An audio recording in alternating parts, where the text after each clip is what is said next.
time to heal and feel, be real.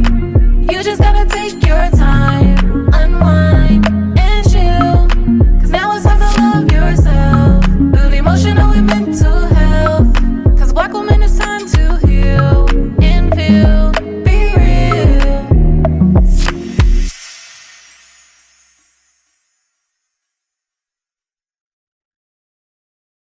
Hey y'all, we're back with another episode of Black Women Healing Podcast. And if you're watching, which we hope that you are, you will see that we have a very special guest. But before we introduce our guest, as usual, we're going to do a this or that. And Sheila, I thought about you with this question because I've been following you for a little minute. And so the question is, would you rather sing all night with friends or dance all night with friends? Oh my God, that's a hard question. I'm going to go with sing. Why? I thought you was going to pick dance. I know. Dancing. I just feel like there's less pressure. I always think about dancing feels so much full of pressure. Singing just feels like, okay, we can do Disney sing-alongs. We can do karaoke. There's a lot of opportunity there. But that's a hard choice, though. You asking me to pick a favorite child with that. Okay. I feel that. Danica, what you got?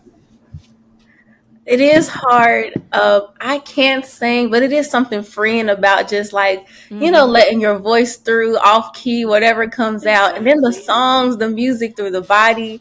But I'm going to choose dance because I feel like if I sing, I have no choice but to dance. I have no choice. It's they just go together, right? It's going to happen. So I'm going to say dance. And if my friends know I'm one of those. Once you get me out, I can be out all night. You can be like, "Where's the next place? Where's the next place?" Once I'm out, you can keep me out. Wow, shout out to me you. out. I'm one and done. I'll be ready to go home. No, I still have it. Yeah. You do 3 different types of dance though. So what type of dance are you doing? Because you do pole, you do twerk, you do a little bit of everything. So which one you picking? You can only pick one.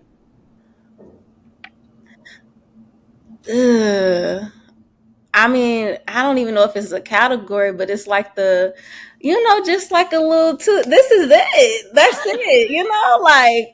I don't want to say it because it just depends. I be in the Afro beats. You right. It just depends. It's not going to be a pole everywhere. And I ain't polling in front of everybody. Facts. So I don't know. Yeah, I'm gonna say, that it never fails. Just doing your 2-step, vibing out side to side, move the hips. You ain't got to do too much of a twerk, but you're moving your body. I don't even know what category that's called. But what about you, Myra?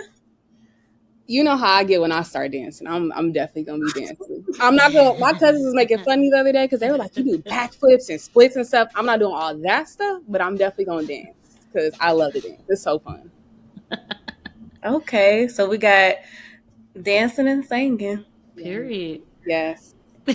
All right, y'all. So now that we've been brought in with our this or that, I'm going to go ahead and introduce our guest. So today we have Shelah Marie. She is an author, storyteller, and founder and CEO of Curvy Curly Conscious, an advocate for unruly women everywhere. Shelah empowers and educates her attendees, audience, and readers to challenge their beliefs about themselves, embrace their full expression, and make choices from a place of aligned authenticity. She is the author of Positive You, a personal growth journal for women in lives in Atlanta. Oh, yes. And a new book, Unruly, a guide to reclaiming your true self, to be released October 22nd, 2024. So, yay, let's give it up for Shelah. So today we're going to be chatting about this book. We have to get into it. So as you all can hear, she's an experienced author. So Shelah, what was your inspiration behind writing another book? Yeah, so for the first book that I wrote was A Positive You. It's a self-guided journal for positivity. So that book had a little bit of me in it, but it was mostly journaling prompts for women to inspire more positivity in their day-to-day life. So with Unruly, this book feels like a lot more me in it. It felt like, to me, the book that I wish I would have had. And that's really why I wrote it. I just wrote it because I felt like there was a need. To me, there's a lot of self-development books out there. Thankfully now there's a lot of self-development text written by Black women. However, I don't see a lot of self-development books that also make space for larger structures that affect our inability or ability to self-actualize. Like, I don't see a lot of self-help text talking about capitalism or patriarchy or misogyny, racism, how those things may affect your own personal wellness. So I just felt like it was a book that was missing. I needed a book that talked to specifically Black women from a Black woman's perspective and made space for, yes, you can do all the things, you can be all the things, but it's also okay to acknowledge how you're affected by outside structures.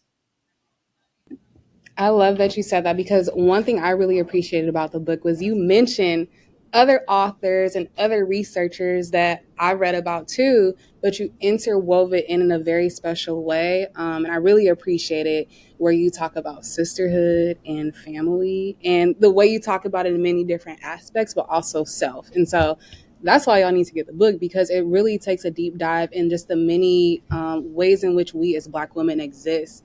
And something for me, and I read it like 50 times, I even went back and read it today, was when you talk about your mess. And so I just want to read what that exactly is before I ask the question, so that we Okay. fully understand it. And it's on page 56 for when y'all get the book, okay? So you said, I offer you the opportunity to reclaim the word mess. Mess is any self-described unwanted experiences, behaviors, or emotions.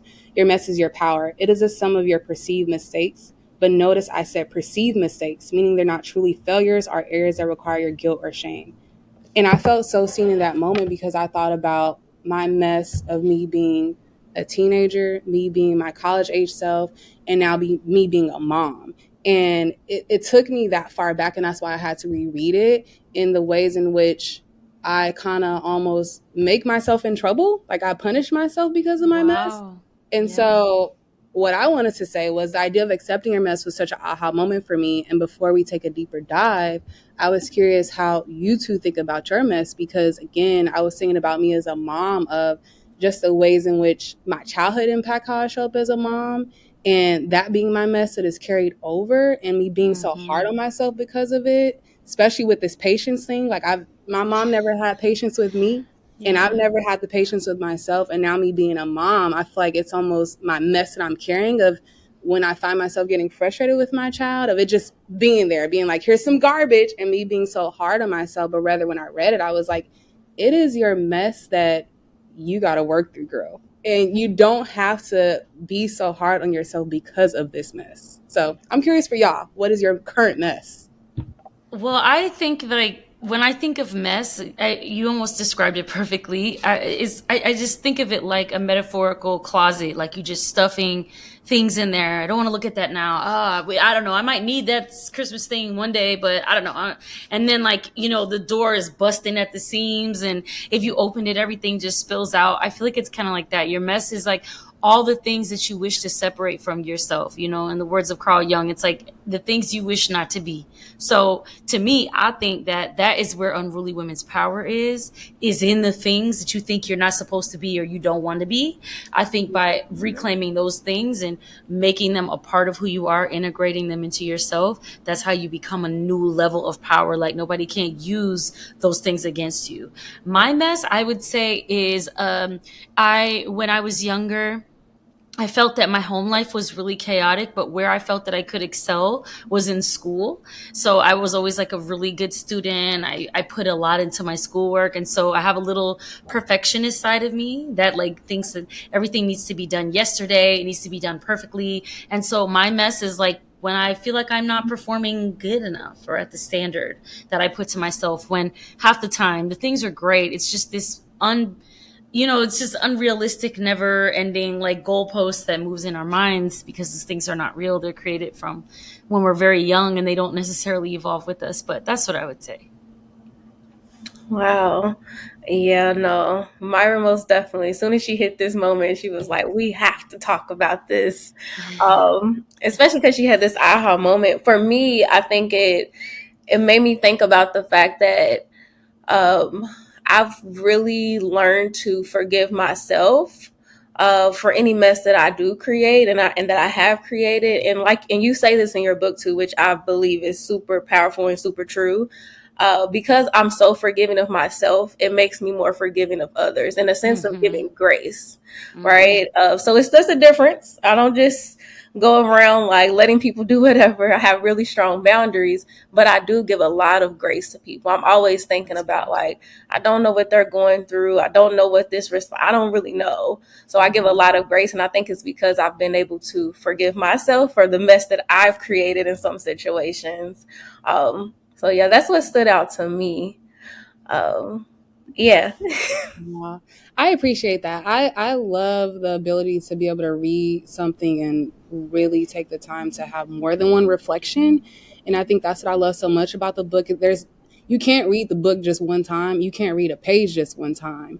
And I feel like that's why I'm so appreciative of even having this conversation with you two today, of just, reflecting on it. And so as I thought about the book, Donika is really big on devotionals, and she loves a particular person that creates these devotionals. And what I had said to her was, this feels like a devotional for me, of something I want to read to get my day started, something I want to take my time with. Although, we had to read it for this, I see myself going back and just reading a few pages every day because, again, it feels like it's speaking to me. And so as we think about the book, it's kind of like a monologue / journal / devotional. And to sum it up, your book is almost like a retreat. Like, I imagine that this is what Unruly is like if we were to attend it. And so out of curiosity, what was your process in kind of adding all these components together? And even as I mentioned before, like, you do reference other authors also. So what was this whole experience like for you creating it? Yeah, it was a journey. When I first started writing the book, I went into it with a little bit of that perfectionist energy, and I thought that I needed to just sit down and be very clinical about the way that I do it. And I'm sitting at a desk and I have office hours, and I'm writing. And then I took all of myself out of the book. I was like, this is not about me. I want this to be about my community. And then I turned it in, and my publisher was like, girl, what is this? Girl, where are you? And I had to go back, and then I was like, how do I add myself into the book but make this book to serve women? And I was like, oh yeah, it's a retreat on the page, just like you said, Myra. So that was my intention, was I wanted readers to feel like they were at the retreat when they're reading through the book. And even if it's just a few moments that you get to read this book, that you get to feel like you're there, you have that emotional experience. And so that was really my intention, was to give the readers as much of a retreat on the page as I could. Yeah, I think that's a game changer. And if I'm being authentically myself, at first I was like, oh my goodness, not another self-help book, especially because Myra and I were therapists. So we read a lot of like clinical language and all that stuff. And so I was like, oh, I don't know about this. But I was like, hey girl, this is actually really good. So hyped. Like, oh my God, this is actually good. And I was like, don't play with Sheila like that. I was like, this is actually good. Like, oh my goodness. And it's because of all these different components, right? It is so many different pieces that, like you said, it's a retreat on the page, but it is something special about being able to read it, right? And be able to experience it over, like Myra is saying. And so like, I just love these different components you have. Even like, you also have like, not only, because I think when I think of healing, I think of all of our senses and our bodies as well too. And so you have these components where you bring in like your body as well, which I think is super important. So in so many we different always forget our body, don't we? Yes, always. But you bring it in, and you bring it in like in the perfect time. It's not like too much. It's like just enough, especially for people. It feels like even if you are already introduced to like meditation and grounding work, like if you haven't heard of it, it's just enough. It's not too much, if that makes sense. Very relatable, very much so. Oh, thank you. It makes me so happy to hear. You know, this is really good stuff, y'all. But one of the things that I was thinking about of like this unveiling of your authentic, unruly pieces is for people who get confused and they keep changing who they are, who they think they are. So, like, what would you say for those who keep changing who they are, or they are struggling to recover those unruly parts of themselves? I would say if somebody is always changing who they are in a certain way, they already are unruly because they already are embodying a bunch of different aspects of themselves, which is very much unruly, is embracing all your opposites, embracing all your inner diversity. However, I would say that knowing where it's coming from, if it's coming from a centered, grounded place, or is it coming from a trauma response, or is it coming from a need to protect yourself, whatever it is. But I would say if you're finding the need to always change who you are, is that impulse coming from trying to run away from a part of yourself or trying to move towards something like in a more evolved part? Like for me, I might not bring a certain aspect of myself here to this interview because it might not be appropriate. And if I brought her here, like, I don't know, if I just brought the Netflix and chill Sheila right here, that would be like inappropriate. That would be out of context. That doesn't mean there's something wrong with her. That just means she's performing on the wrong stage. So that's what I would ask is like, what's out of, if there's something out of alignment about you being all these different aspects of who you are, but in a certain way, you're already on that path.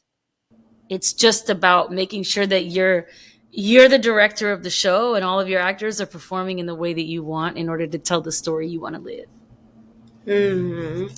Yeah, no, that's good. I think that sometimes it can be difficult, like when we do start doing this self-healing, this shadow work of to be like, Oh yeah, is this real or not? Is this really me, or am I making this up? very true. So I love what you're saying. So basically, as you're starting to uncover and reveal these things, it's nice when you see these different sides, but really taking in like, where am I getting this from? Is this because of I want this? Is it because of my family want this? My friends, Bingo. society? And if it's like, no, this is me, then that is you. Mm-hmm. I'm curious, Sheila, as much as you want to share, as you found yourself on this unruly path, how do you feel like you were taking care of yourself along the way? Because again, I'm thinking about just like the different phases that I've experienced in life and trying to figure out what care of myself looks like when I had certain expectations. And for example, I mean, me now being a mom, most times you see your mom will come and help you. My mom does not come and help me. And my dad is off living his life. And so it's been a journey of how am I navigating this new piece of my life, trying to stay true to myself, trying to also figure out this new version of myself when the expectations I had of people, they're just not meeting it. So I'm curious for you on these different journeys that you've been on, how are you taking care of yourself and what does that look like? Wow. First of all, I'm sorry that you don't have that support. That must be very difficult. And yeah, my heart goes out to you. I felt that. I think that care for myself looks different depending on what I'm going through. The care isn't the same across the board. However, I do know that I set myself up for the most success when I stick to my practices. Right now, they change, but my practices right now are I'm doing a lot of tapping. So that's like EFT or I think it's called emotional freedom technique. But also in a clinical sense, I'm sure you all know you can do EMDR, but you need someone who's trained to lead you through that. But however, I've been doing my meditation, my tapping, and my 30 minutes of exercise daily. When I do those things, even though sometimes I might not want to, I might not, I can just skip it. That's when I'm at my best. That looks like care for me because I'm feeding myself and I'm preparing myself to go out into the world, which if you are anything like me, which I think you are, your therapist, but we're we're sponges, we're absorbing everyone's energy. We're constantly fixing problems. We're solving issues. We're decision making all day. So by nature, our days are emptying, like we're pouring out of a reserve. So for me, if I go into that day with my reserve already low, I'm setting myself up not to be cared for. And sadly, with women, the truth is we a lot of times have to care for ourselves first. because we don't necessarily get that mirrored to us from the people around us. We're supposed to be, women are traditionally socialized to be the caretakers in a given dynamic. And so if you're the one that's caretaking for everybody, it's not a lot of time where people think, I wonder, does Myra need care? I wonder, does Danica need something today? So we have to kind of model that with ourselves first, and then it'll be mirrored with people around us. But for me, taking care of myself is sticking to my practices. Yes. You want to know what's crazy? So, well, it's not crazy. I think that this is just how life works for me in particular. But everything you just said, I literally told somebody earlier today, and I'm turning around asking you the question. And I highlight that to say it's just interesting how we can be telling someone to do something, and then we turn and ask the same question. Oh, 100%. We're not even following what we told that person to do. That's why as you were sharing, it's easy to say it, right?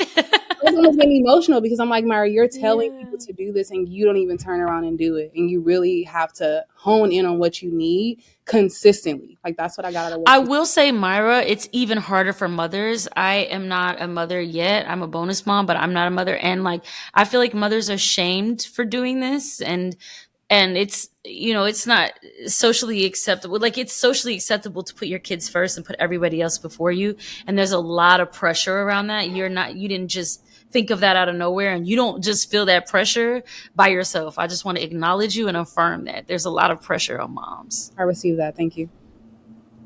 Definitely. Yeah. No, I think that's deep. Caring for ourselves first. And it just made me think of a world, though, where, like, for you, Myra, if it was like, and I think, too, you've done an amazing job of creating a support circle that does try to do this, but it is not as, like, the first thing for Black women to be cared about in these ways. Like, imagine if everybody, like, thought of each other that way and was like, oh, yeah, I need to show care and show up for people and make sure these people are good. Like, then the hope would that it would just flow all in between us, right? We wouldn't have to just be like, no, I have to just only care about me. Like, it would flow, but that's not what we have, especially for Black women. So it's like, yeah, you literally have no choice but to take care of you first. Like, you don't have any choice, because if not, you're going to crumble eventually, in whatever ways it is. And that's why in the beginning of the book, I reference Melissa V. Harris Perry's metaphor for the crooked room. You guys got an uncorrected proof. So the book is a little bit different in its final form. So if I'm referencing something, you're like, what? That's because it changed just a little bit. But, she referenced this study, and in the study, the clinicians put people into a room, and then they had a crooked floor and a crooked chair. And they told them to find their orientation, like stand up straight. And up to 30% of the participants were actually crooked, orienting themselves to the crookedness of the floor, but reporting that they were standing up straight. Like, they thought they were straight, but they were not, because they were adjusting themselves from, like, a crooked room. And so I think that this metaphor is really good for Black women to think about, because why do we feel like we can't rely on each other? Why do we feel like we don't ask for help? There's a crooked room, meaning there's like these outside structures. We're born, to me, in my perspective, in a crooked room, and then told to just stand up straight. And it's like, yeah, I wonder why we're tilted and hunched and our back hurts, because we're all trying to orient ourselves to a very skewed perception. There's a reason why Black women are very hyper independent.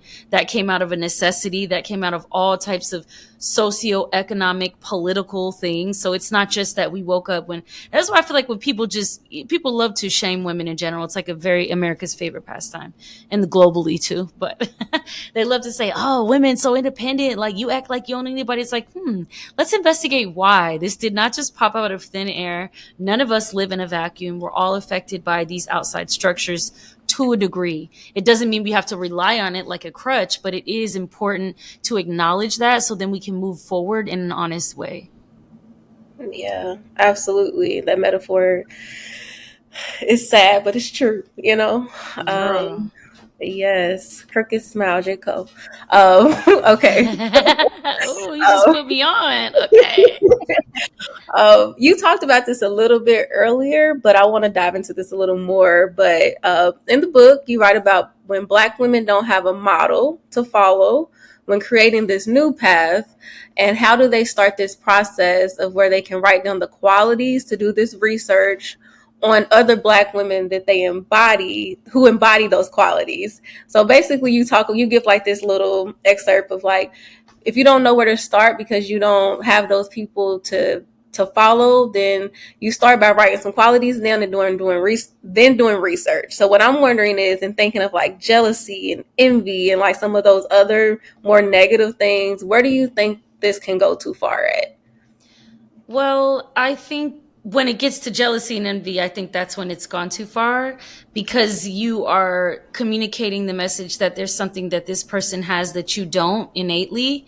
And what I believe is everything is in everyone. It's just expressed differently. We tap into different things. Like, okay, everybody here could probably play the piano. Some of us have a little bit more skill than others. But if that person is sitting down practicing for hours a day and I'm not, I can't look at them and be envious that they know how to play the piano.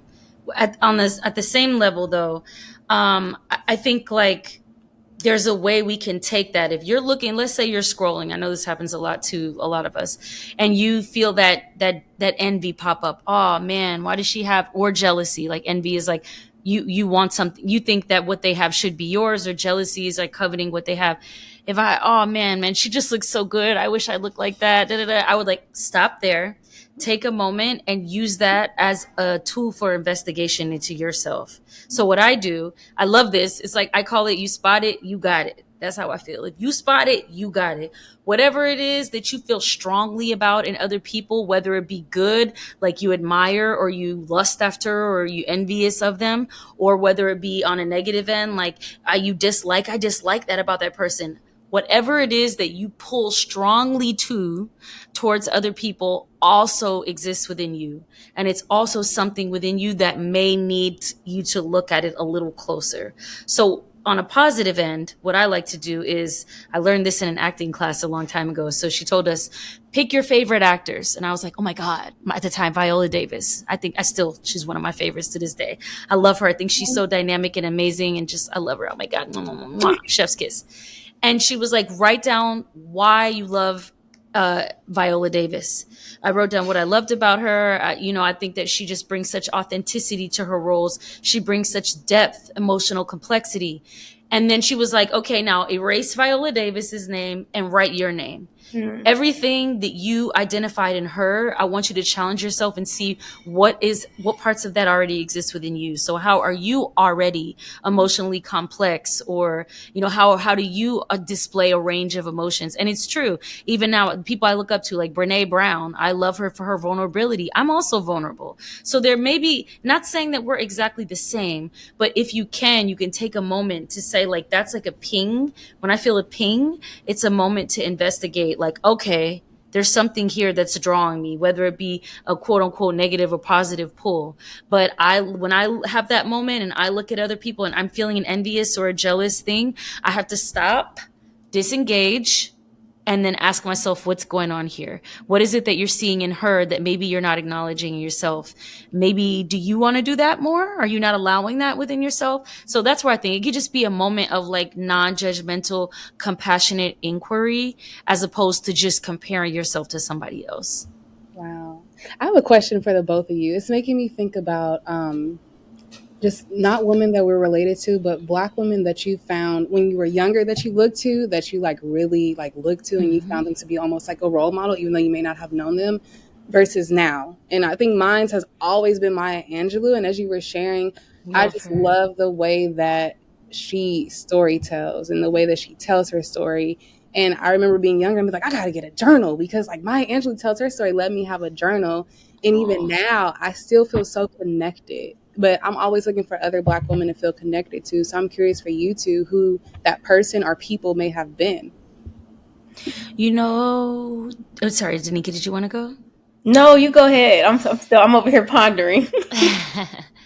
I look up to so many women for so many different things. Like, I look up to somebody like for Beyonce for like her for her level of detail and her execution, like at the level of skill that she executes everything is very impressive to me. There's a lot about her life that I wouldn't want for myself, but for that part in particular, I admire bold women. So I admire pretty much I feel like a lot of women that I admire like are in my life or on Instagram that I know, like not necessarily celebrities. I'm not really somebody who like admires a lot of celebrities, but I just love bold women. I love women who are living on their own terms. I love women who are living in their own bodies, living their own stories, not just walking in a path because that was laid out for them, but making mistakes, apologizing publicly, doing better next time, not just getting up to the top and pulling out the ladder from up under them, but, reaching down low and giving a hand to other women. So I'm inspired by like so many women. Like, that you probably don't even know, just everyday women in my life and that I see online. Yeah, no, likewise. I do, when Myra's talking about this, and this is something that I'm continuously working on, and I feel like growing up I struggle with. I didn't have like a lot of mentorship. It was just more like, even thinking of it, I'm like, who did I admire? But it was the women around me growing up, like my sister, my mom, my grandma. Like, it was those women. It wasn't, and still to this day, it's never been like celebrity types of people. But I do think it is a huge piece of growth and mentorship, and being able to see celebrities as well, like those little qualities and pieces. But yeah, I would say everyday people, like you're saying. I feel like all the women in my life, including Myra, there's so many different things that I admire and I take from them. But this is just my little coin of continuing to build mentorship, strong mentorship, not being afraid to reach out to other people in general too. People in general that I feel that I could get mentorship from. I love that. I love that too. I love that. I'm always down to take notes too, like when people share about someone they're interested in. Like, I never thought to think about Viola Davis, and now I'm like, I kind of want to read about her more and like watch her interviews. She's I like so doing amazing as an actor. that. Like looked up to like Regina King. Mhm. I feel like Regina King has such a very diverse, like, I think I'm all over the place. I feel like Regina King feels all over the place to me in the best way. Like, she's done Boondocks, so she's done a lot of animation voiceovers. She's directed, she's produced, she's in the project. She's not everywhere, but whenever you see Regina King, the project is gonna be quality. I still remember Watchmen to this day. Yes. So if I had to look up to anybody, I'm a theater person. I love actresses. So Regina King, I love her in terms of her career, like how she's navigated her career. Yes. And I think, Sheila, we also have to give you your flowers, because oftentimes when you think about Black women and how they're portrayed in the media, it's they beefing with each other, they fighting with each other. And when you think about Black women also, you don't really think about them meditating. And so I bridge those things together because I have found some meditations that you had did, and I found them to be very useful in my 20s. When I was in my 20s, they were something I was really tapped into. And I remember when you started doing your retreats and me being like, oh my gosh, those are grown women getting along, traveling together, crying in each other's arms.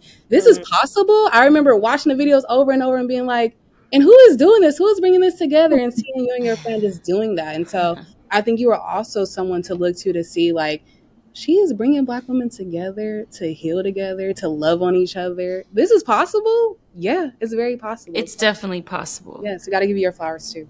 Thank you. Thank you so much. Of course. I receive. Yes. So we always ask our guests if they have any takeaways. And it could be a resource, a book, a quote, whatever is on your mind that you want to share with our listeners. Sure. So I'll just give this little technique. I love using this for myself too. Like, if I'm in a situation where I can't figure something out, I don't know what to do, which way should I go? Should I take this job? Should I take this opportunity? You're feeling hazy. I take a second. I take a deep breath in through the nose. I release out through the mouth. And I ask myself, what would the truest you do? Like, if I was being true to myself, what would I do?